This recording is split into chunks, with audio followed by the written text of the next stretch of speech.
What is often identified as dinosaurs in the Bible are actually something much more terrifying. So what are they, and why do you need to know? Let's find out.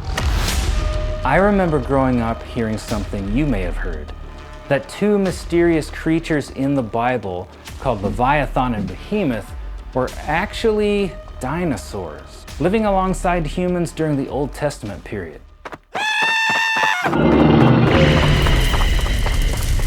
In recent years, we've discovered that maybe Leviathan and Behemoth aren't dinosaurs at all. Maybe there's something else just as interesting. Leviathan is often explained as some kind of large sea creature, possibly a water dinosaur like Kronosaurus or even a T-Rex. A few scientists have thought that given the unusual proportions, the only way a T-Rex would truly be able to stay upright is if he were primarily hunting in water. Creation scientists latched on to this possible explanation for Leviathan. I don't think so. I got one of the most popular resources for word study on the Bible, and it lists Leviathan as a large aquatic animal, possibly a Brachiosaurus. So as a kid, of course it made sense to believe the Bible talked about dinosaurs. That theory was appearing in well-known Christian study material. But then something happened. How do you say this word? Cuneiform. I was right the first time. Some ancient cuneiform tablets from one of Israel's neighbors were discovered near the city of Ugaritic, a port city near modern-day Syria. Well, they were Israel's northern neighbors, the Canaanites. And guess what was in them? Something that unlocked what the authors of the Bible were really trying to tell us when they wrote about Leviathan. The tablets were found way back in 1929, but it took decades for Bible scholars to begin to connect the dots and realize that this creature Leviathan, it also appears in the Ugaritic documents. Only there it wasn't a dinosaur. It was a mythical sea dragon. At first, it might sound like this could just be a dinosaur, but here's the deal breaker. This sea dragon had 7 heads. It's associated with Yam, the Canaanite god of the sea. The presence of this creature in the Bible should not lead us to jump to the conclusion that the Bible is fiction or that it plagiarized from ancient sources.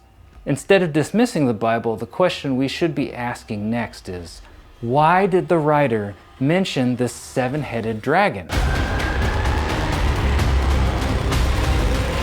I did some digging, and one of my first stops was a book called The Dictionary of Deities and Demons in the Bible. And it's a whopping 1001 pages long, but it gives some great clues. Leviathan wasn't really thought of as a real dragon by ancient people. It doesn't seem to have been worshipped as far as we know. Ancient people, like the pagans and Israel's neighbors, they had different categories of gods. Some who were thought to be real spirits, and others who were simply metaphors for talking about the forces of nature.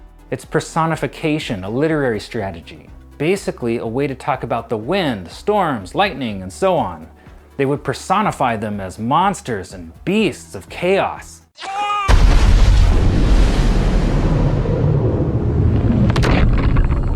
Yam, or Leviathan, was their way to poetically depict the sea as what they felt it was, a terrifying, deadly place. You couldn't live in it. It could easily kill you.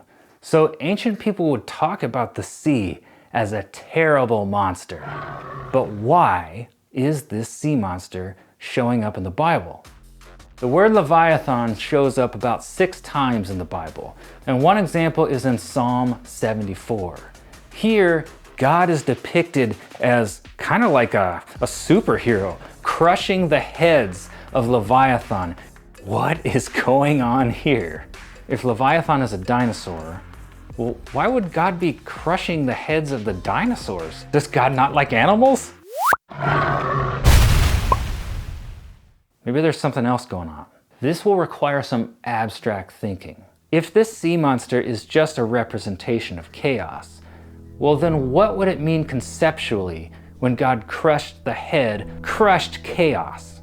Not only is the writer saying God is much more superior than the gods of the pagans, well, he's also saying God can bring order to chaos, the chaos of life, of evil, of even chaos of nature, as he did when he created the universe. I mean, that's one of the major themes of the Bible, especially Genesis chapter 1. When you look around at the world right now, you can see chaos.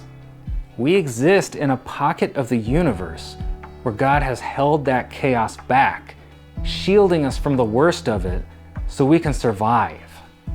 We still see chaos. We still have to experience it from time to time. For now. But get this. And another sign appeared in heaven. Behold, a great red dragon. No, we're not talking about the Hannibal movie series. It had 7 heads and 10 horns, and on his heads 7 diadems. What in the world is that? Diadem. A crown, symbol of royalty or power. I should have known. And on his heads 7 diadems. That means crowns, like a king's crown. The name Leviathan or Yam isn't here, but what's described, a dragon with 7 heads, sounds very much like the dragon we've been talking about. Revelation 13:1 says, "And I saw a beast rising out of the sea with 10 horns and 7 heads." That doesn't sound like any dinosaur I've ever seen. Now, a 7-headed beast is emerging from the sea. It's a different beast than the red dragon, but this imagery is supposed to make readers think of Leviathan, Yam, whatever chaos dragon you want to call it. But it's pretty clear it's not literal. All of this Leviathan imagery is being used to represent the forces of evil and Satan and his army. It uses the beast to tell us that ultimately God's plan is to put an end to chaos and evil so you and I can thrive. What about Behemoth though? I kind of had a theory that, well, based on what we found about Leviathan, maybe Behemoth is also some kind of mythical creature that represents something. But we can't just assume. We've got to check. So let's see what scholars have to say about it. Scholars had trouble matching up the description of a behemoth perfectly with any member of the animal kingdom. The mustache of a titan! Some people think, well, that must mean that this animal went extinct. But let's consider there's a possible symbolic meaning here too. Job 40 says, "Behold his strength in his loins." That's interesting. "And the power in his muscles of his belly. He makes his tail stiff like a cedar." Wait, are you sure we're talking about a tail here? That's what she said. The Dictionary of Deities and Demons says, "Behemoth is clearly no ordinary beast. An awesome ox-like being that eats grass but is equally at home in water as on land, with bones of metal and a tail or penis comparable to the mighty cedar tree." Well, I guess that answers that. I bet you didn't expect to find that in the Bible. I told you the Bible was interesting. The problem with Behemoth is we really don't have much info on him during the Old Testament period. But the book sums up what we do know like this. It seems impossible to avoid the conclusion that Behemoth of Job 40 is a distinct mythic being possessing supernatural characteristics. Now don't take this wrong. I'm not saying that there's a magical hippo running around somewhere. This is why, if it is a mythical creature, writers of the Bible might mention it. Both Behemoth and Leviathan function to demonstrate the futility of Job in questioning the ways of the Almighty. While we may not know much about what Behemoth looks like or much about what it is, other than its awkward tail, it is clearly here as a way to show metaphorically, once again, God's control over the chaos of our world. No matter what you're going through, even if your life feels like it's spinning completely out of control, there is a God who can control the chaos and will put everything back together someday. He did it at the beginning of Genesis, and he'll do it again at the end of time. Speaking of creation, did you know someone else, or should I say, someones, were present when God was creating the universe, watching him create? Watch this video next to find out who existed before us.